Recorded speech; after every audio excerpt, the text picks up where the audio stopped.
이거 효용을 너무 많이 느껴가지고 예. 그러니까 내가 엑셀로 정리하는 거하고 BI로 정리해서 웹에 띄워놓고 내 페이지를 만들어놓고 내가 접속해서 그때그때마다 클릭해서 확인하는 거는 차원이 다르거든요. 예. 엑셀은 이제 또 필터링 해야 되고 켰는데 뭔가 좀 오류가 나고 막 이러니까 굉장히 어려운데 이 BI를 쓰는 직장인들은 이제 그거에 이제 와, 생각보다 진짜 열심히 사시는 분들이 많네요. 자기 능력을 데벨롭하려고 배운 학습을 한 거잖아요. 최근 데이터 드리븐 마케팅에 관심을 가지고 데이터 분석을 기반으로 매출 상승 전략을 도모하는 기업이 늘어나고 있습니다. 기업에서 파워 BI를 이용해 어떤 걸 분석하면 좋을지 담당자들이 고민을 많이 하실 것 같아요. 네. 혹시 기업에서 이런 데이터 분석을 해서 매출을 늘린 예시가 있다거나 소개할 만한 사례가 있을까요? 사실 소개해드릴 사례는 너무 많은데요.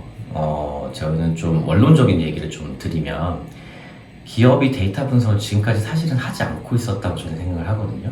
그래서 이제 기업이 데이터를 쌓기는 정말 많이 쌓고 있었는데 이 쌓은 데이터로 뭔가 의사결정까지 이어지는 경우는 사실 지금까지 많지가 않았어요. 그래서 사례로 말씀드리려고 하면 굉장히 많은 사례가 있는데 이런 거죠. 데이터로 요즘에 이제 뭔가 하시려고 하는 기업들이 굉장히 많잖아요.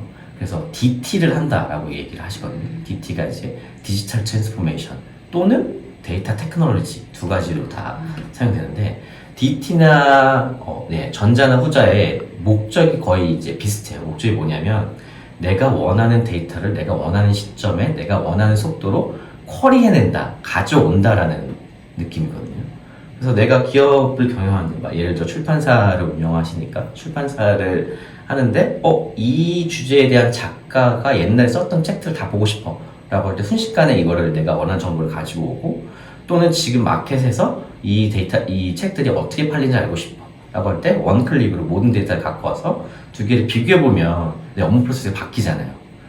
그 전에는 굉장히 긴 시간 동안 이거를 기획을 하고 어떻게 하면 더 효과적일까, 지금 시장에서 이 반응이 어떨까를 고민하는 시간이 원클릭으로 한 번의 데이터를 모아 쿼리할 수 있는 이 상황이 만들어지는 거거든요. 그래서 사실 모든 면에서 쓸 수 있습니다. 내가 데이터를 필요로 하는 업무, 그러니까 모든 업무가 사실 데이터를 필요로 하기 때문에 그런 업무에서 DT를 하시고 나시면, 그리고 이제 BI로 뭔가 데이터를 묶어서 저장하고 시각화해 놓으시면 내가 원하는 정보를 그때그때 가져올 수 있기 때문에 내가 원하는 정보를 가지고 내가 어떤 의사결정을 할 때 굉장히 빠르게, 굉장히 효과적으로, 굉장히 효율적으로 진행될 수 있기 때문에 모든 업무 프로세스에서 사용될 수 있다고 저는 생각합니다. 네.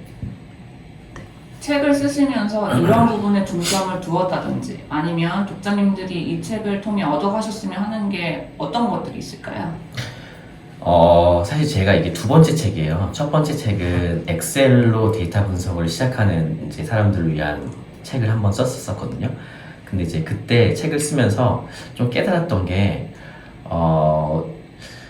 너무 원론적인 얘기만 하면 안 되겠다라는 걸 사실 깨달았었어요. 독자분들이 이제 관심도 별로 떨어지시고 너무 어렵게 이야기하면 또 금방 책을 놓게 되고, 그래서 이번에 조금 제가 스스로 되게 중점을 뒀던 부분은 이론을 되게 많이 소개하는 것도 중요한데 이론을 실제로 예제를 통해서 얘를 구현하는 걸 정말 많이 신경을 썼거든요. 그래서 저는 이제 독자분들이 가장 이제 필요한 게 사실은 이 데이터가 무엇이고 데이터 분석을 어떻게 해야 되는지에 대한 원론적인 지식이 더 필요하다고 생각을 하지만 이 지식을 BI 그 툴을 통해서 하나하나 따라가 보면서 진행할 수 있도록 굉장히 많이 신경을 썼습니다. 그래서 제가 정말 독자들한테 권유해드리는 거는 어떤 걸 눌러서 어떤 페이지를 만들고 어떤 모양으로 대시보드 만들 수 있어요. 또 책을 통해서 배울 수 있지만 그보다 한 단계 앞에서 데이터가 뭐고 데이터를 왜 모아야 하고 데이터를 분석을 한다는 건 어떤 의미이고 데이터 분석을 잘하려면 어떻게 해야 되고까지 사실 책을 통해서 얻어가셨으면 하는 바람에서 책을 집필을 하게 되었습니다. 그렇다면 데이터 분석 책 중에 저자님께서 집필하신 파워 BI 데이터 분석 시각화와 함께 읽으면서 시너지를 낼 수 있는 책이 있을까요?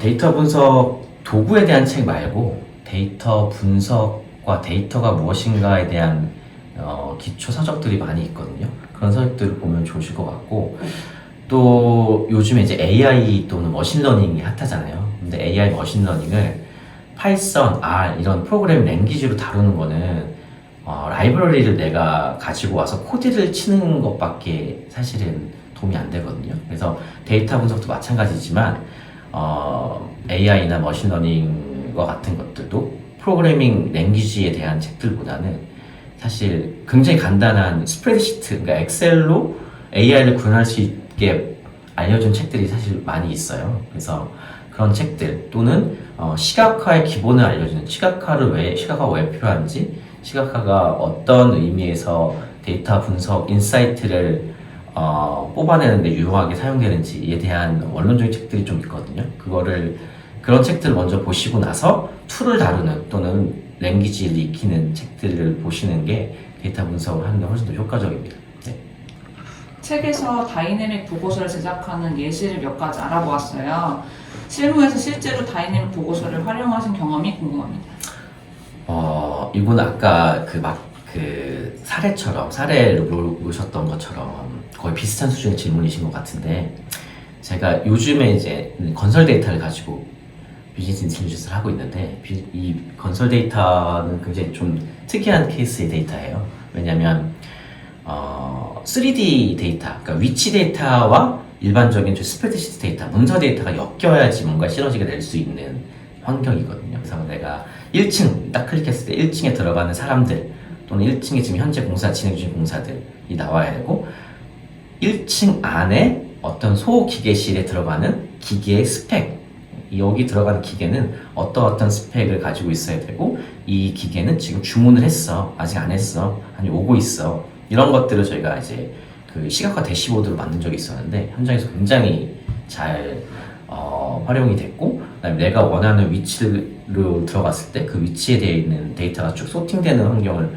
만들고 나니까 약간 이런 거죠. 병원에서 침상이 다 차있나 안 차있나 이런 거를 이렇게 그 스프레드시트, 그러니까 엑셀을 볼 때 하고 딱 눈으로 봐서 이 공간은 차있네 라고, 이 공간이 비어있으니까 동선을 더 짧게 내가 가져갈 수 있겠다, 이런 의사결정을 할 수 있게 만들었던 대시보드들, 이런 것들이 사실 공간과 데이터와 시각화가 연결됐던 다이나믹 대시보드들이거든요. 이걸 통해서 보시는 분들은 당연히 그럼 내가 병원에서 저 병실로 가려면 어떻게 가야 되는데, 저 병실에는 누구누구 어떤 환자들이 있고, 그럼 이걸 찍어봐야지. 그럼 아래층 병실로 갈 때는 환자 다 차 있거나, 아니면 이 병실에는 어떠한 병을 앓고 있는 환자들이 계신다, 이런 것까지 이제 한눈에 파악할 수 있는 보고서를 작성한 적이 있었는데, 굉장히 이제 그 활용도가 높았고, 굉장히 이제 업무 프로세스를 많이 개선했던 적이 있습니다. 또 아까 처음에 제가 말씀드렸던 그